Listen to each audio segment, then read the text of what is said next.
राज्यातल्या तब्बल 56 लाख शेतकऱ्यांना दिलासा देणारा आणि 36,585 कोटी रुपयांचा आर्थिक भार उचलणारा कर्जमाफीचा ऐतिहासिक निर्णय राज्य सरकारनं जाहीर केलाय। राज्याच्या इतिहासातली ही सर्वात मोठी कर्जमाफी मानली जाते। अडचणीत सापडलेल्या शेतकऱ्यांना नव्यानं उभं राहण्याची संधी देणारा हा निर्णय ठरत आहे। पाहूया। एल निनोचा परिणाम होण्याचा अंदाज। राज्यात अनेक भागात अद्याप पेरणीयोग्य पाऊस झालेला नाही। धरणांमधला पाणीसाठा गेल्या वर्षीच्या तुलनेत कमी आहे। अशा अनिश्चित परिस्थितीत राज्य सरकारनं शेतकऱ्यांसाठी मोठा निर्णय जाहीर केलाय। तब्बल 36,585 कोटी रुपयांची कर्जमाफी। या निर्णयाचा लाभ राज्यातल्या सुमारे 56 लाख शेतकऱ्यांना होणार आहे। विशेष म्हणजे कोणतीही निवडणूक नसताना शेतकऱ्यांना दिलासा देण्यासाठी हा निर्णय घेण्यात आल्याचं मुख्यमंत्री देवेंद्र फडणवीस यांनी स्पष्ट केलं। राज्याच्या इतिहासातील ही सर्वात मोठी कर्जमाफी असल्याचं त्यांनी सांगितलं। मात्र हा निर्णय एका दिवसात झालेला नाही। कर्जमाफीची गरज, तिचे आर्थिक परिणाम, बँकिंग व्यवस्थेवर होणारा परिणाम आणि शेतकऱ्यांना मिळणारा प्रत्यक्ष फायदा याचा अभ्यास करण्यासाठी राज्य सरकारनं तज्ज्ञ समिती नेमली होती।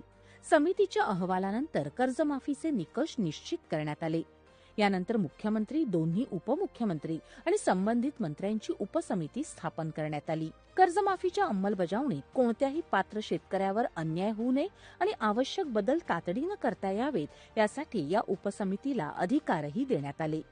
राज्य सरकारच्या मते कर्जमाफी हा कायमस्वरूपी उपाय नाही, मात्र आर्थिक संकटात अडकलेल्या शेतकऱ्याला पुन्हा उभं राहण्यासाठी आणि नव्यानं कर्ज मिळवण्याचा मार्ग खुला करण्यासाठी तो महत्वाचा आधार ठरतो।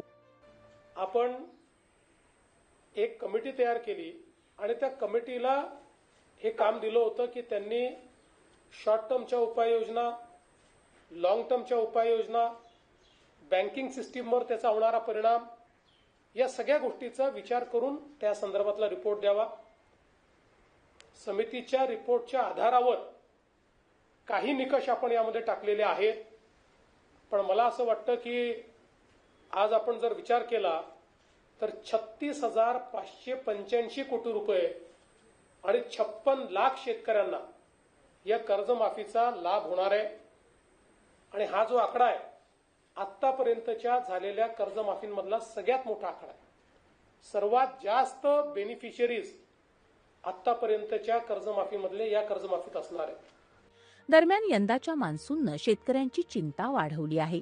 जून महिन्यात राज्यात सरासरीपेक्षा सुमारे 80% कमी पाऊस झाला। विदर्भ, मध्य महाराष्ट्र, कोकण आणि मराठवाड्यात पावसाची मोठी तूट नोंदवली गेली। त्यामुळे शेतकऱ्यांनी घाईघाईनं पेरणी करू नये, जमिनीत पुरेसा ओलावा निर्माण झाल्यानंतरच पेरणी करावी असं आवाहन सरकारनं केलं आहे। मात्र या कर्जमाफीच्या घोषणेसोबतच आणखी एक महत्वाचा निर्णय राज्य सरकारनं जाहीर केला आहे।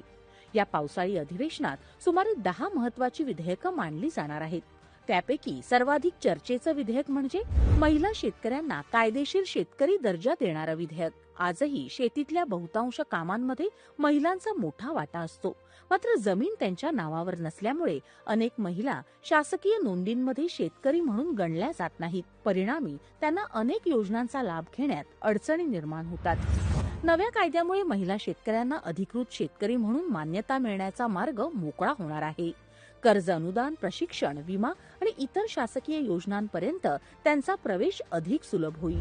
एकीकडे 56 लाख शेतकऱ्यांसाठी राज्यातली सर्वात मोठी कर्जमाफी आणि दुसरीकडे महिला शेतकऱ्यांना स्वतंत्र ओळख आणि हक्क देण्याची तयारी।